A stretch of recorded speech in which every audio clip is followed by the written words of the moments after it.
Then went he down and dipped himself 7 times in Jordan, according to the saying of the man of God, and his flesh came again like to the flesh of a little child, and he was clean, and he returned to the man of God, he and all his company, and came and stood before him. And he said, Behold, now I know that there is no God in all the earth but in Israel. Now therefore I pray you take a blessing of your servant. But he said, As the Lord lives before whom I stand, I will receive none. And he urged him to take it, but he refused. And Naaman said, Shall there not then, I pray you, be given to your servant 2 mules' burden of earth?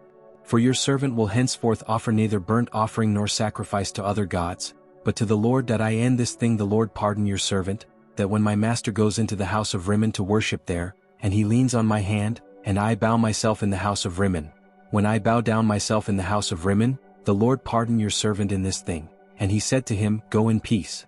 So he departed from him a little way. But Gehazi, the servant of Elisha the man of God, said, Behold, my master has spared Naaman this Syrian, in not receiving at his hands that which he brought. But as the Lord lives, I will run after him, and take somewhat of him. So Gehazi followed after Naaman.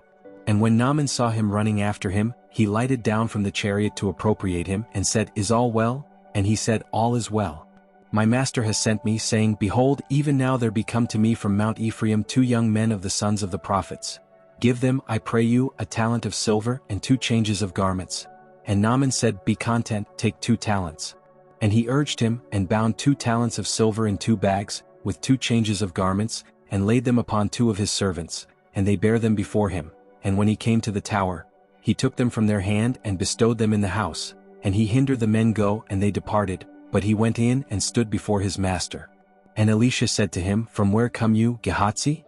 And he said, Your servant went no whither. And he said to him, Went not mine heart with you, when the man turned again from his chariot to appropriate you? Is it a time to receive money, and to receive garments, and olive yards, and vineyards, and sheep, and oxen, and menservants, and maidservants? The leprosy therefore of Naaman shall cling to you, and to your seed forever.